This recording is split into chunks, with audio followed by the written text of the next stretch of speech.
Je m'appelle Alejandro Vasquez.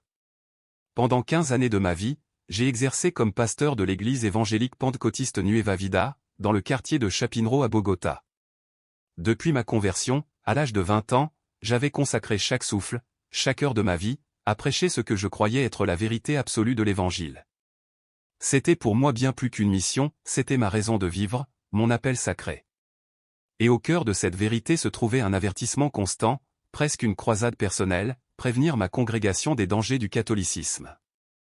Dans ma compréhension de la foi, l'Église catholique représentait tout ce qui pouvait égarer une âme, l'idolâtrie envers la Vierge Marie et les saints, les traditions que je jugeais contraires à l'Écriture, et surtout ce que je considérais comme une manipulation des consciences simples au moyen de rituels et de cérémonies vides. Selon ma lecture de la Bible, ces pratiques éloignaient les gens d'une relation directe et vivante avec Jésus-Christ. Chaque dimanche, du haut du petit pupitre en bois de notre église, qui occupait une modeste maison de 3 étages que nous louions, je prêchais avec ferveur. Mon cœur brûlait lorsque j'annonçais la véritable foi, et je voyais nos bancs se remplir semaine après semaine. En 5 ans, nous étions passés d'une trentaine de fidèles à près de 200. Beaucoup de ces nouveaux croyants étaient d'anciens catholiques qui, selon leurs propres mots, avaient vu la lumière et s'étaient convertis à l'évangélisme.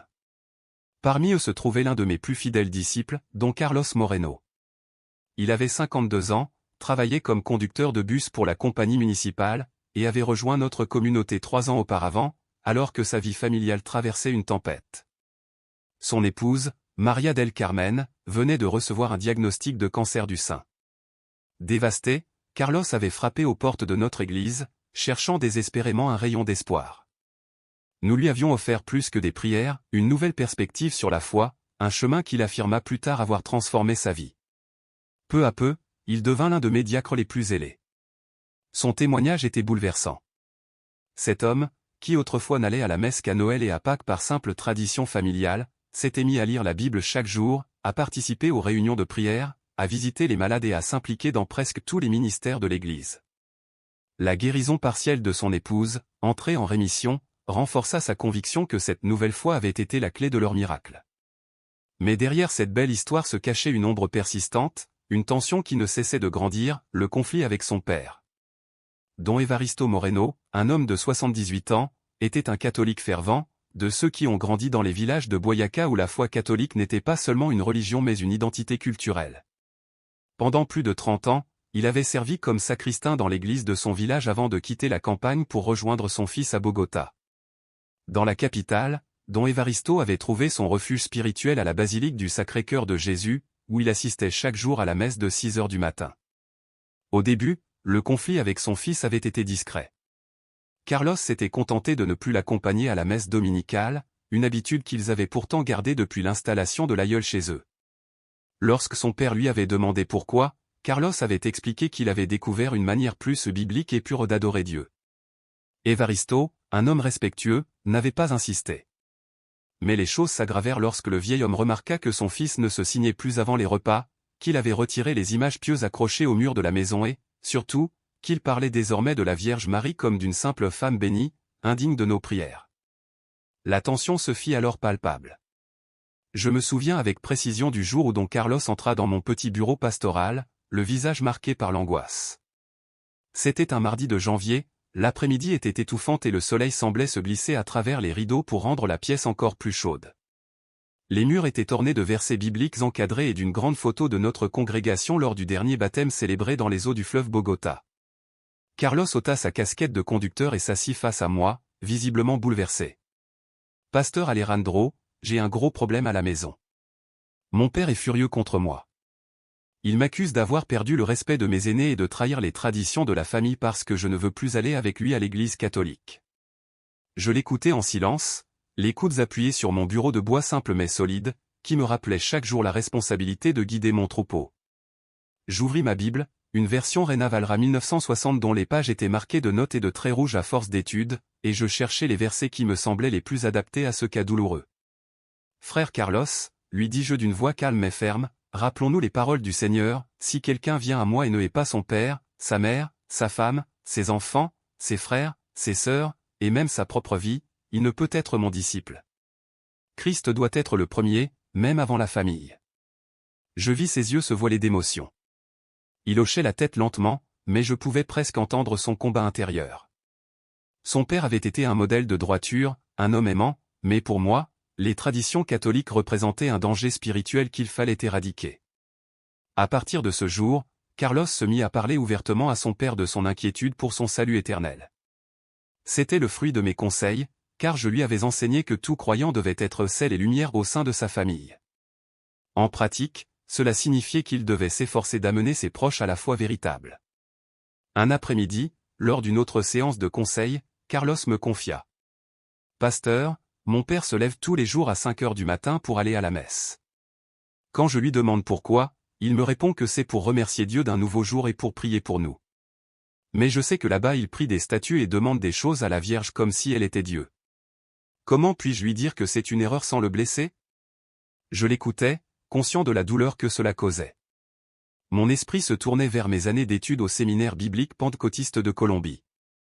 J'avais lu des auteurs protestants réputés comme John MacArthur et R.C. Sproul, qui avaient construit des argumentaires solides contre ce qu'ils voyaient comme les déviations du catholicisme romain.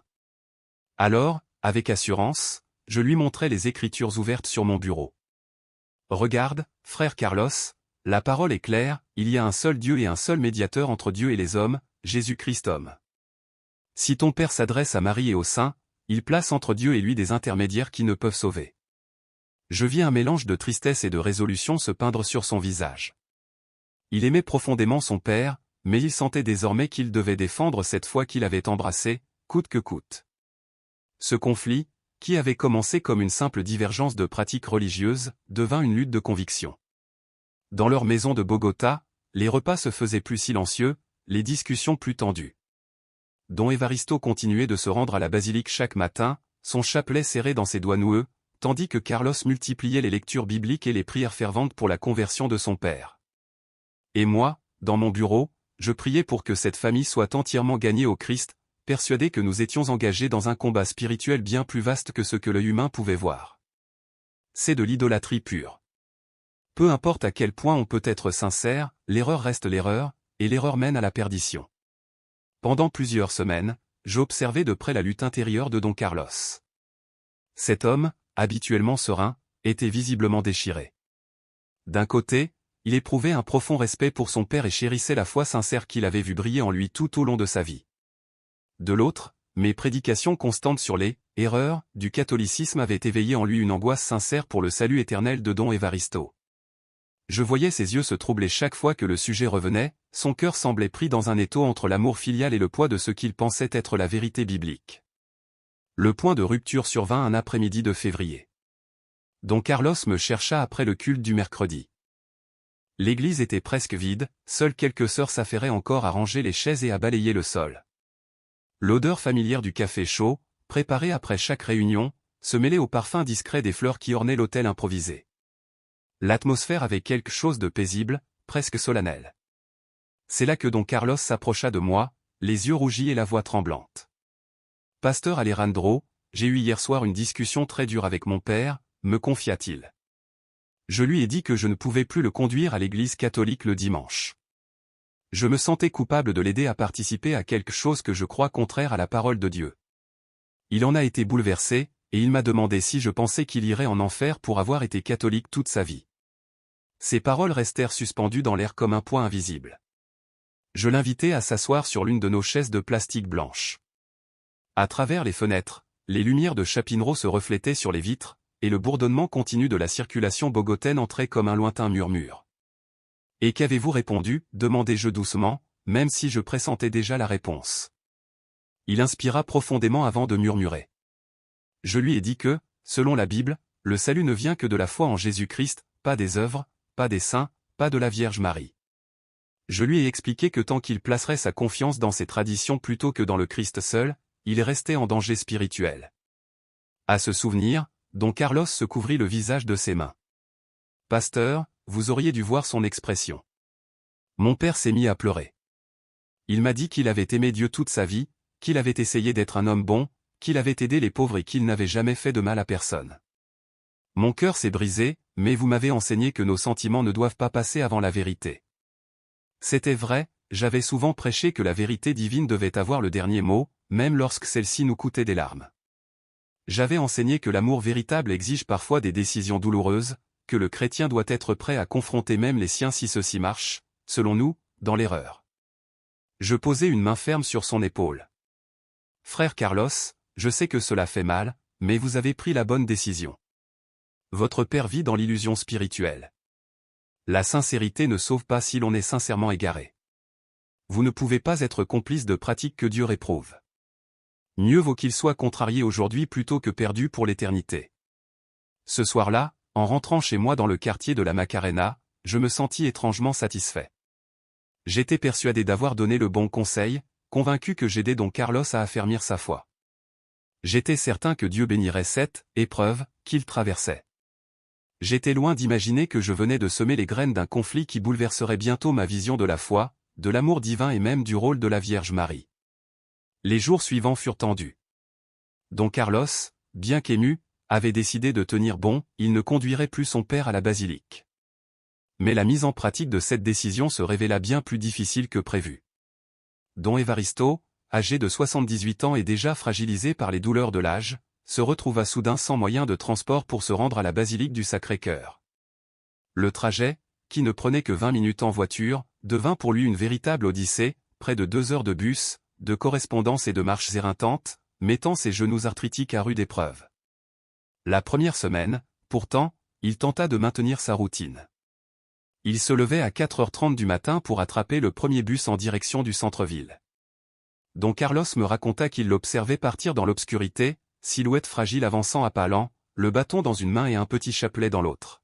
« Pasteur Alejandro, me dit-il lors d'un appel cette semaine-là, mon cœur se serre en le voyant se lever si tôt et souffrir pour aller prier. Mais vous m'avez dit de rester ferme. » Exactement, frère Carlos, répondis-je avec conviction. C'est maintenant que votre foi est mise à l'épreuve. Le diable se servira de vos émotions pour vous faire reculer. Tenez ferme dans la parole. Mais les choses se compliquèrent la deuxième semaine. Don Evaristo, en descendant les escaliers mouillés d'une station de Transmilenio, glissa et tomba lourdement. Il se blessa à la jambe gauche et se griffa les mains. Sa plus grande inquiétude, pourtant, ne fut pas la douleur mais le risque d'arriver en retard à la messe de 6 heures. Un jeune étudiant, témoin de la scène, se précipita pour l'aider et lui proposa de l'emmener à la clinique la plus proche. L'homme refusa. « Mon fils, je dois d'abord remercier Dieu d'être encore en vie. Ensuite seulement je soignerai ces égratignures. » Le soir, en rentrant de son travail, Don Carlos trouva son père dans le salon, désinfectant ses blessures avec de l'alcool et du coton, les mains tremblantes. « Papa! Que vous est-il arrivé » s'exclama-t-il. « Je suis tombé dans le Transmilenio, mais ce n'est rien de grave. La petite Vierge m'a protégé d'un pire malheur, répondit-il avec un calme désarmant, ce calme de ceux qui ont survécu à bien des tempêtes. Cette nuit-là, vers 23 heures, Don Carlos m'appela. Sa voix était éraillée, presque brisée. « Pasteur, je commence à me demander si je ne suis pas trop dur avec lui. Après tout, il ne veut qu'une chose, adorer Dieu. » Je sentis qu'il s'agissait d'un moment décisif. Je ne pouvais pas le laisser fléchir. « Frère Carlos, répondis-je avec gravité, ne voyez-vous pas ? L'ennemi utilise cette situation pour toucher vos émotions et vous détourner du chemin de la vérité. Si votre père s'est blessé, c'est parce qu'il persiste dans des pratiques qui n'honorent pas Dieu. » Mes paroles étaient dures, mais je les croyais nécessaires. Je ne savais pas encore que cette position, que je croyais juste, me conduirait moi-même à une crise spirituelle profonde. Lorsque je lui expliquai une fois de plus que, s'il renonçait aux traditions catholiques et se joignait à notre communauté, il n'aurait plus à s'exposer à tant de risques spirituels, un silence pesant s'installa au bout du fil. Je pouvais entendre la respiration lourde de Don Carlos et deviner qu'il livrait une bataille intérieure. « Mais, pasteur, finit-il par dire d'une voix hésitante. Mon père a été catholique toute sa vie. Il aime Dieu de tout son cœur. Ne pensez-vous pas que Dieu peut accepter sa foi, même si elle n'est pas identique à la nôtre ? » Ces paroles résonnèrent en moi comme une alarme. Dans mon expérience pastorale, j'avais souvent vu de telles interrogations marquer le début d'un dangereux relâchement spirituel. C'est ainsi, me disais-je, que plusieurs croyants avaient fini par compromettre leurs convictions lorsqu'ils étaient confrontés à des situations émotionnelles complexes. Je pris un ton grave pour répondre. « Carlos, l'Écriture dit que la porte est large et le chemin spacieux qui mène à la perdition, et beaucoup y entrent. Mais étroite est la porte et resserré le sentier qui conduit à la vie, et peu le trouvent. Nous ne pouvons pas relativiser la vérité de Dieu, ou nous sommes dans le vrai, ou nous sommes dans l'erreur. Il n'y a pas de juste milieu. Ces mots semblèrent le toucher profondément. Dans les jours qui suivirent, je remarquai qu'il traversait une véritable crise spirituelle. Son assiduité au culte devint irrégulière. Quand il se présentait, son visage n'exprimait plus l'ardeur joyeuse qu'il avait toujours distinguée, il priait les yeux clos, mais avec un froncement de sourcils qui trahissait une lutte intérieure qu'il ne partageait avec personne. Puis, un mercredi soir, après le culte de prière, alors que la plupart des frères et sœurs avaient déjà quitté la petite salle et que seules quelques chaises restaient à remettre en place, Don Carlos s'approcha de moi. Je lus dans son regard qu'il avait pris une décision. « Pasteur Alejandro, dit-il d'une voix ferme, j'ai beaucoup prié pour mon père. Je crois que Dieu me demande d'agir de manière plus radicale. » Je l'invitai à s'asseoir sur l'une des chaises du premier rang. Les néons du plafond projetaient des ombres nettes sur son visage, faisant ressortir la détermination mêlée de douleur qui s'y lisait. « Parlez, frère Carlos. Qu'est-ce que Dieu met sur votre cœur ?» Il inspira profondément. « Pasteur, je ne peux plus être complice de la perdition de mon père. Il vit sous mon toit, il partage ma table, et je le laisse continuer des pratiques que Dieu condamne.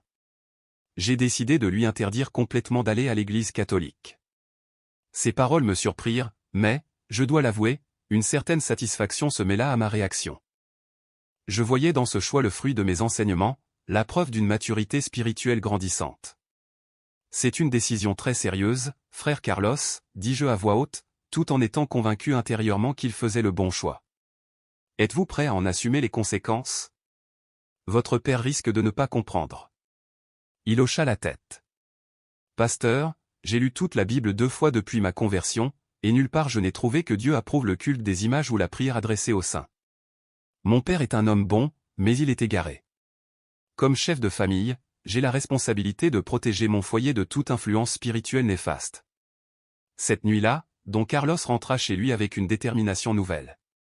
Il me raconta plus tard ce qui s'était passé. Son père était dans la salle de séjour, penché sur un vieux livre de prière ramené de son village natal de Boyaca. Les pages étaient jaunies par le temps, la couverture usée par des décennies d'usage. « Papa, dit Carlos en s'asseyant face à lui, nous devons parler. » Don Evaristo leva lentement les yeux. Il savait, à l'expérience, que cette conversation serait grave. « Papa, continua Carlos, j'ai pris une décision difficile, mais je crois qu'elle vient de Dieu. Vous ne pouvez plus aller à l'église catholique.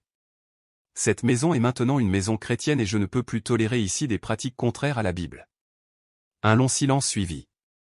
Le vieil homme ferma doucement son livre de prière et le posa sur la table.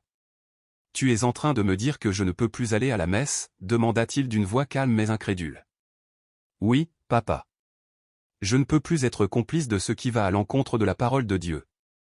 Vous pouvez prier ici, lire la Bible, venir avec nous à l'église le dimanche, mais plus de messes, plus de rosaires, plus de prières aux saints. » Le silence qui suivit était si dense qu'il semblait remplir toute la pièce.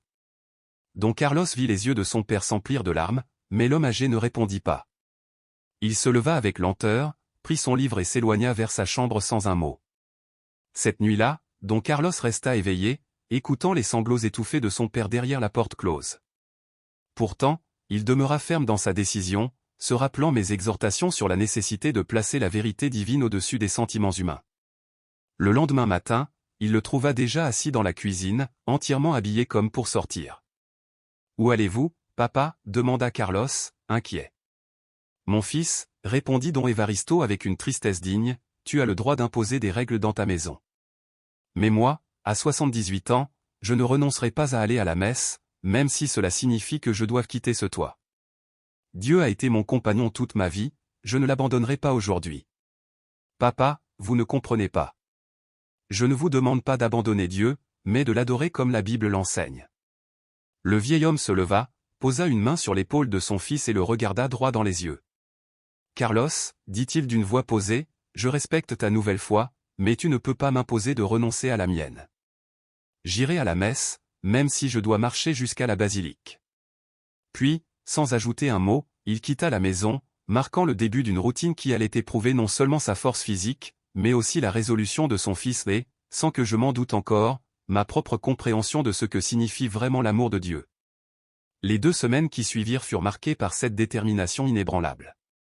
Chaque matin, à 4h30, don Évaristo se levait, prenait son vieux bâton de marche en bois, hérité de son propre père, et s'engageait sur le chemin qui le menait à la basilique du Sacré-Cœur de Jésus.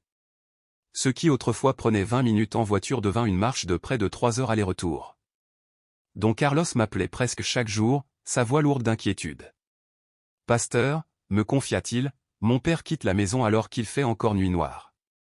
Les voisins me disent qu'ils le voient marcher lentement sur la Carra Septima, s'arrêtant parfois pour reprendre son souffle, mais refusant obstinément de renoncer à sa messe. » À travers ces récits, je pouvais presque voir cette silhouette fragile avançant sur les trottoirs encore humides de rosée, appuyée sur son bâton, luttant contre le froid de l'aube et l'usure de l'âge, mais animée par une foi qui, loin de se briser sous la contrainte, semblait se raffermir chaque jour un peu plus. La veille, Carlos était rentré à la maison un peu après 10 heures du matin. Ses pas étaient lourds, ses pieds gonflés par l'épuisement. Je me tenais droit, persuadé d'avoir raison. « Frère Carlos, lui dis-je avec fermeté, c'est exactement ce que nous espérions. Ton père reste obstiné, mais Dieu se servira de cette épreuve pour briser son orgueil religieux.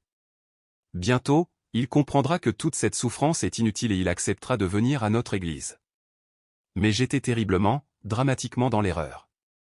Le dimanche 11 mars 2018 restera gravé dans ma mémoire comme une cicatrice éternelle. Ce matin-là, Bogota portait ses habits de saison, une fine bruine tombait par intermittence, enveloppant la ville de son voile humide et froid. Les rues miroitaient sous la pluie, les voitures avançaient avec prudence, et les familles pressées se rendaient à leur lieu de culte. Don Carlos, fidèle à son devoir, avait quitté la maison tôt pour prendre son service comme conducteur de bus urbain. Sa route traversait la ville, du portail de la 80 jusqu'au centre, serpentant par les quartiers animés de Chapinero. Mais il n'avait presque pas dormi cette nuit-là. Son esprit était assailli par l'inquiétude, son père, don Évaristo, était parti à 5 heures du matin pour sa longue marche dominicale vers la basilique. Il était environ 7h40 lorsque don Carlos conduisait son bus sur l'avenue Caracas. La circulation était dense mais fluide. À travers le pare-brise trempé, ses pensées vagabondaient, partagées entre la route et les tensions familiales qui pesaient sur son cœur. Soudain, il aperçut une silhouette familière sur le trottoir. Son souffle se coupa. C'était son père. Don Évaristo avançait péniblement, appuyé sur son bâton. Ses vêtements étaient humides, ses pas lents, ses épaules voûtées par la fatigue d'avoir marché plus de 2 heures sous la pluie. À cet instant, me raconta plus tard don Carlos, j'ai senti comme un poignard se planter dans ma poitrine. Voir son père dans cet état lui brisa le cœur. Le vieil homme s'arrêtait tous les quelques pas pour reprendre son souffle, les gouttes de pluie ruisselant sur son visage. Don Carlos ralentit instinctivement le bus, à tel point que les passagers commencèrent à protester. Mais il n'entendait presque rien. Son esprit était déchiré entre 2 loyautés, l'obéissance aux convictions religieuses que j'avais renforcées en lui et l'amour filial qui le poussait à protéger son père. Et c'est alors que l'impensable se produisit. Un camion de plus de 20 tonnes, chargé de matériaux de construction, surgit à toute vitesse. Son conducteur, sans doute assoupi au volant, perdit le contrôle à l'intersection de la 53 et de l'avenue Caracas. Le monstre de métal dévia de sa trajectoire et fonça droit sur le trottoir. Là où se trouvait don Évaristo. Pour don Carlos, la scène se déroula au ralenti. Le camion se rapprochait, rugissant comme une bête en furie. Son père, épuisé et distrait, n'avait pas conscience du danger mortel qui le guettait. « Papa !» hurla don Carlos depuis sa cabine. Il savait que son cri ne pouvait pas traverser le vacarme de la rue, mais il cria tout de même. Dans le bus, des passagers se mirent à crier aussi. Certains se couvrirent les yeux, incapables de regarder la tragédie imminente. Et c'est à cet instant précis que l'inexplicable eut lieu. Don Évaristo s'arrêta net, comme si une main invisible s'était posée sur son épaule. Il leva la tête vers le ciel et son visage s'illumina d'une expression d'émerveillement, presque de reconnaissance. C'était comme s'il voyait quelqu'un, me confia don Carlos avec la voix tremblante, les yeux embués. Puis, toujours selon les témoins, il sourit doucement et ouvrit les bras comme pour accueillir une présence invisible. Et soudain, une rafale de vent violente mais étrangement précise le repoussa d'un pas et demi en arrière juste assez pour que le camion le frôle sans le toucher. Le conducteur, réveillé en sursaut par les cris des passants, réussit à immobiliser son véhicule quelques mètres plus loin. Livide, il descendit de la cabine, secoué de tremblements. « Cet homme devrait être mort !» cria-t-il. Je l'ai vu, il était juste devant moi. Don Carlos immobilisa immédiatement le bus, enclencha les feux de détresse et se précipita vers son père. Il le trouva debout, vivant, les larmes coulant sur son visage, mais avec un regard de paix qu'il ne lui avait jamais vu auparavant. « Papa. Est-ce que ça va? Que s'est-il passé? Comment avez-vous fait? Demanda-t-il en le serrant dans ses bras. Don Evaristo, encore tremblant mais rayonnant, répondit d'une voix claire et assurée. « Mon fils, c'est la Vierge Marie qui m'a sauvé. Je l'ai vue, très clairement. Elle était vêtue de bleu et de blanc. Elle a tendu ses bras vers moi et m'a dit, « Evaristo, ce n'est pas ton heure. Tu as encore du travail à accomplir. » C'est elle qui m'a fait reculer du chemin du camion. Don Carlos sentit le sol se dérober sous ses pieds. Pendant des mois, il avait combattu ce qu'il appelait les superstitions de son père. Il avait interdit les prières à la Vierge à la maison, les qualifiant d'idolâtrie. Et maintenant, sous ses yeux, quelque chose venait de se produire qui défiait tout ce qu'il croyait savoir sur Dieu et sur la foi. Un des passagers du bus, un ingénieur, s'approcha et dit « Monsieur, je suis un homme de raison. Mais ce que je viens de voir n'a aucune explication logique. Ce vent est apparu de nulle part et a duré juste assez longtemps pour vous sauver la vie. » Peu à peu, d'autres témoins se rassemblèrent. Une femme qui attendait le bus dit qu'elle avait vu, l'espace d'un instant, une grande silhouette féminine à côté du vieil homme. Puis elle avait cligné des yeux et la vision avait disparu. Un jeune étudiant arriva en courant, son téléphone à la main. « Monsieur, j'ai tout filmé depuis la fenêtre de mon immeuble. On voit clairement votre père s'arrêter, lever les yeux, ouvrir les bras et être repoussé en arrière par quelque chose d'invisible, juste avant que le camion ne passe. » Les images confirmèrent le récit. Sur la vidéo, on voyait Don Evaristo marcher, puis s'arrêter brusquement, lever le visage vers le ciel, son expression emplie d'étonnement, tendre les bras, et être projeté en arrière comme par une force invisible, quelques fractions de secondes avant que la mort ne le frappe. « Papa. » dit Don Carlos d'une voix brisée. « Tu es certain de ce que tu as vu, mon fils ?» répondit Don Evaristo avec une sérénité qui contrastait avec l'agitation générale. Ses yeux brillaient d'une paix profonde, et ses mots tombèrent comme une pierre dans l'eau. « Je suis dévot de la Sainte Vierge Marie depuis 70 ans. Je connais son visage, je connais sa voix, je connais son amour. C'est elle qui m'a sauvé aujourd'hui, comme elle a veillé sur notre famille toute ma vie. » À cet instant précis, Don Carlos sentit quelque chose se briser en lui. Une crise spirituelle profonde l'envahit, et il lut dans le regard de son père un mélange d'assurance et de gratitude qui le bouleversa. Tout ce qu'il avait cru, tout ce qu'on lui avait enseigné sur la foi catholique, toutes les prédications que j'avais faites sur l'erreur de cette tradition, tout s'écroulait. C'était comme si un édifice qu'il avait construit patiemment pendant des années venait d'être frappé par la foudre. Même le conducteur du camion, un homme robuste d'une quarantaine d'années nommé Roberto Avila, s'approcha, les yeux humides. « Sonore, pardonnez-moi. Je me suis endormi au volant. Quand j'ai ouvert les yeux et vu que j'allais vous percuter, j'ai cru que vous étiez mort. Mais quelque chose vous a déplacé. Je ne sais pas comment expliquer ce que j'ai vu. » Quelques minutes plus tard, la police arriva. L'officier prit les témoignages de plus de 15 témoins, tous affirmant avoir vu la même chose, l'homme avait été écarté du chemin du camion de manière inexplicable. Dans son rapport, l'agent nota « évasion miraculeuse aux circonstances inexpliquées ». Sur le chemin du retour, Don Carlos et son père restèrent silencieux. Le vieil homme semblait étrangement apaisé, presque lumineux.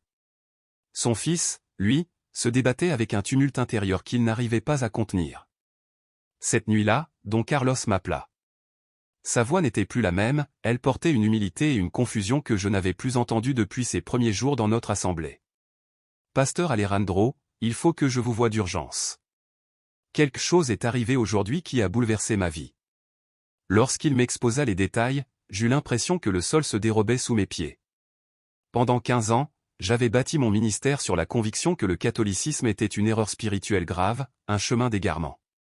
Et voilà qu'un événement concret, attesté par de multiples témoins, venait ébranler les fondations mêmes de ce que j'avais prêché sans relâche. Cette nuit-là, je ne pus trouver le sommeil. J'ouvris ma Bible, je relus des dizaines de passages, cherchant une explication, une justification, quelque chose qui pourrait réconcilier cet événement avec mes croyances. Les heures s'étirèrent jusqu'à l'aube, mais aucune réponse satisfaisante ne vint. Je ne savais pas alors que ce moment n'était que le début d'un chemin qui allait bouleverser non seulement la vie de Don Carlos et de sa famille, mais aussi ma propre compréhension de la foi chrétienne et du rôle de Marie dans l'histoire du salut. Le lundi suivant, Don Carlos demanda à me rencontrer. Lorsqu'il entra dans mon bureau, je vis dans ses yeux un mélange de douleur, de confusion et d'attente brûlante. « Pasteur Alejandro, dit-il en s'asseyant, j'ai prié toute la nuit.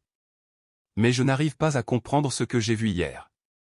Tout ce que vous m'avez enseigné sur le catholicisme, sur la Vierge Marie, sur les saints, comment puis-je concilier cela avec ce que mes yeux ont vu?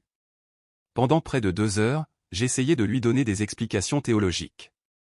Je lui suggérais que peut-être un ange s'était déguisé, ou que l'ennemi pouvait produire de faux miracles pour tromper les croyants, ou encore qu'il s'agissait d'une coïncidence émotive amplifiée par la peur. Mais Don Carlos avait changé. Ce n'était plus le disciple docile qui acceptait tout ce que je disais sans jamais douter. Son regard était celui d'un homme qui avait vu l'invisible et qui ne pouvait plus revenir en arrière. « Pasteur, dit-il avec une nouvelle fermeté, vous n'étiez pas là. Vous n'avez pas vu la paix sur le visage de mon père. Vous n'avez pas entendu ces 15 personnes dire exactement la même chose. Vous n'avez pas vu la vidéo que ce jeune homme a filmée. Ce n'était pas une coïncidence. » Cette semaine-là, il prit une décision qui m'alarma profondément, il se mit à étudier la foi catholique par lui-même. Il emprunta des livres sur la dévotion mariale, se rendit dans des bibliothèques, et où ce qui me troubla le plus où il commença à rencontrer des prêtres.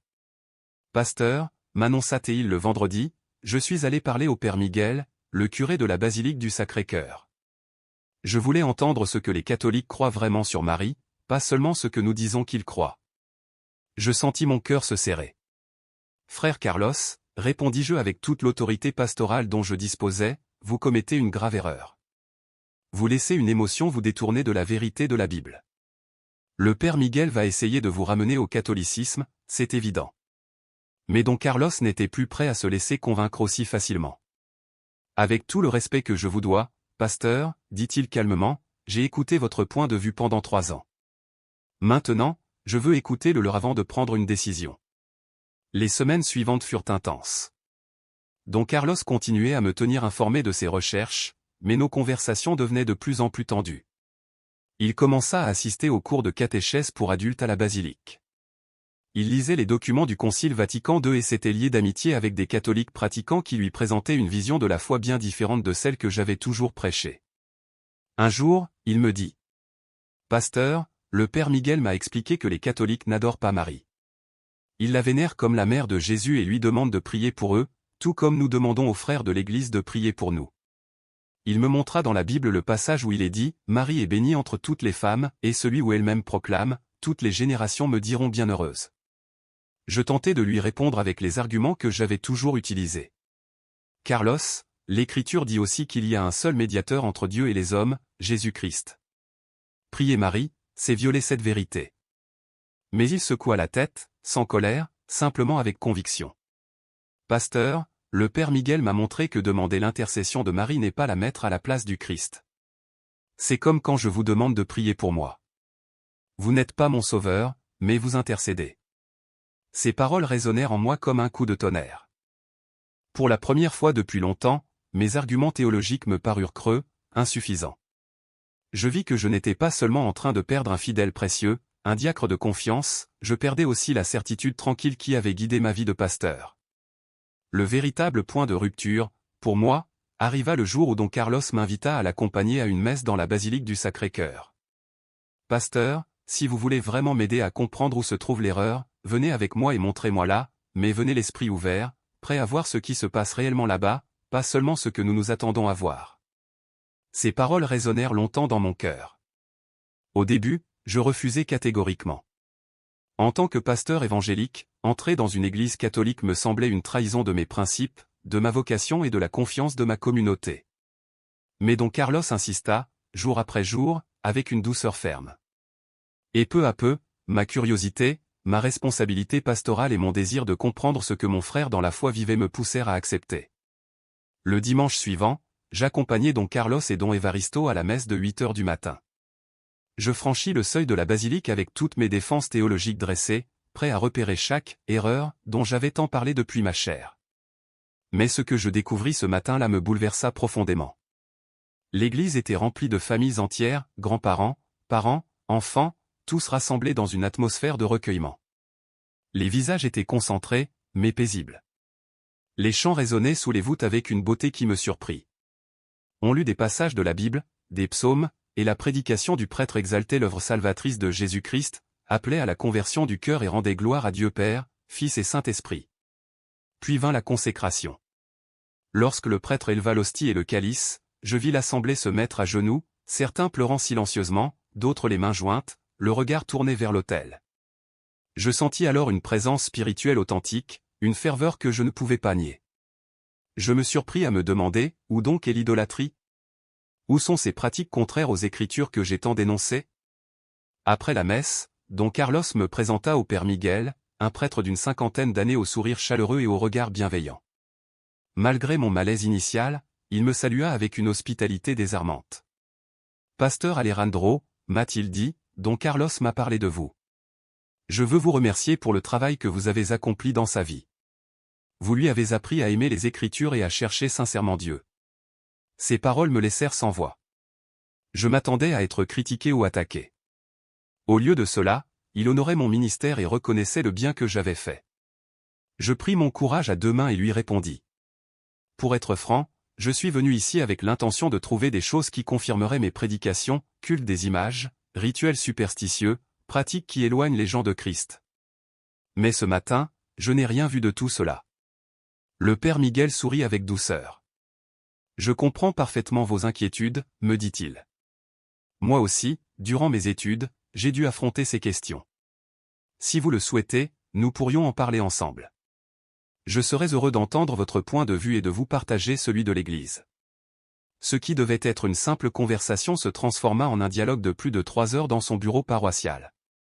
Il me montra le catéchisme de l'Église catholique, des encycliques papales, les écrits des pères de l'Église. Tout cela dressait un portrait du catholicisme radicalement différent de l'image que j'en avais prêchée pendant des années. Il me dit : « Lorsque nous demandons à Marie de prier pour nous, nous ne l'adorons pas et nous ne la mettons pas à la place de Jésus. Nous reconnaissons simplement qu'elle est sa mère et nous croyons qu'elle peut intercéder auprès de lui, comme toute mère intercède auprès de son fils pour ceux qu'elle aime. » Puis il me montra les Écritures, les noces de Cana, où Marie obtient le premier miracle, le moment de la croix, où Jésus confie sa mère aux disciples bien-aimés, symbole de toute l'Église, et le Magnificat, où Marie prophétise, toutes les générations me diront bienheureuse. Quant aux saints, poursuivit-il, leur intercession ne remplace en rien la médiation unique du Christ. Elle en découle. C'est précisément parce que Jésus est l'unique médiateur que nous pouvons, dans son corps qu'est l'Église, demander aux autres membres vivants ou déjà au ciel de prier pour nous.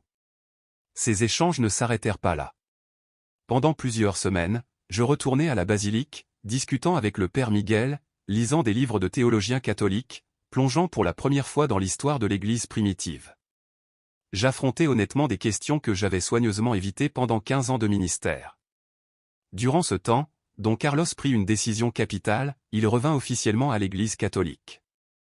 Il se confessa, suivit une catéchèse, renoua avec les sacrements, et sa foi rayonna d'une nouvelle intensité. « Pasteur, me dit-il un jour, je ne rejette pas ce que j'ai appris dans votre Église, l'amour des Écritures, l'importance de la prière personnelle, le zèle pour évangéliser. Mais aujourd'hui, je comprends que toutes ces choses peuvent être pleinement vécues dans l'Église catholique. » Sa transformation était visible, sa relation avec son père se répara, la paix revint dans sa maison, et sa vie devint un témoignage vivant. Quant à Don Evaristo, il ne manifesta jamais la moindre amertume pour les mois où son fils l'avait empêché d'aller à la messe. Au contraire, il offrit cette souffrance comme une prière pour la conversion de toute la famille. Pour moi, le chemin fut plus lent et douloureux. Je dus affronter la résistance de ma propre congrégation, les critiques de mes collègues pasteurs et surtout la perte de mes certitudes théologiques. C'était comme si le sol se dérobait sous mes pieds. Mais je ne pouvais nier ce que j'avais vu, le miracle qui avait sauvé Don Evaristo, la paix retrouvée de Don Carlos, la cohérence et la profondeur de la foi catholique, et surtout la paix intérieure que je ressentis le jour où je cessai de lutter. 6 mois après le miracle de Don Evaristo, je pris la décision la plus difficile de mon existence, je renonçai à mon ministère pastoral évangélique et entrepris mon propre chemin de conversion. La réaction de ma communauté fut partagée. Certains m'accompagnèrent dans ma recherche, d'autres me tournèrent le dos, me traitant de traître. Mais au fond de moi, je savais que je n'avais pas perdu la foi, je l'avais trouvée dans sa plénitude, dans l'église que le Christ a fondée sur la pierre de Pierre. Don Evaristo devint alors mon guide spirituel. À 78 ans, il m'enseigna la patience, le pardon, et me transmit une dévotion mariale profonde qui changea pour toujours ma compréhension de la maternité spirituelle de Marie. La Vierge ne nous éloigne jamais de Jésus, me répétait-il. Elle nous conduit à lui. Elle ne dit qu'une chose, faites tout ce qu'il vous dira. Aujourd'hui, 5 ans plus tard, je suis un catholique convaincu et reconnaissant. Je travaille comme directeur de la catéchèse pour adultes dans cette même basilique où Don Evaristo assiste chaque jour à la messe et où Don Carlos est devenu ministre extraordinaire de l'Eucharistie. Mon témoignage est devenu un outil d'évangélisation que je n'aurais jamais imaginé avoir. J'échange souvent avec des frères protestants qui, comme moi autrefois, ont bâti leur foi sur des malentendus. Je ne leur partage pas seulement des arguments théologiques, mais surtout l'expérience d'un Dieu miséricordieux, qui a brisé mes préjugés et m'a ramené à la maison. Aujourd'hui, Don Evaristo, âgé de 83 ans, continue d'assister chaque jour à la messe, accompagné de son fils, le cœur rempli de joie. Son témoignage s'est répandu dans toute la ville et a fortifié la foi de nombreuses personnes. La Vierge Marie, me dit-il avec ce sourire paisible qui le caractérise, ne m'a pas seulement sauvé de ce camion. Elle a sauvé toute notre famille. Elle nous a réunis sous l'amour de son Fils et nous a appris que l'amour de Dieu est plus grand que nos divisions. Et lorsque je repense à tout ce que nous avons traversé, je réalise que le véritable miracle n'a pas seulement été la survie de Don Evaristo, mais la réconciliation d'une famille déchirée et l'ouverture du cœur d'un pasteur obstiné à la plénitude de la foi. Marie, Mère de Dieu et notre Mère, n'a pas seulement intercédé pour la vie physique de Don Evaristo, elle a intercédé pour la vie spirituelle de chacun de nous. Comme à Guadeloupe, elle s'est montrée mère de tous ceux qui habitent cette terre, même de ceux qui, par ignorance, avaient rejeté son amour. Et je peux dire aujourd'hui, grâce à Dieu, grâce à l'intercession de la très sainte Vierge, il n'est jamais trop tard pour rentrer à la maison.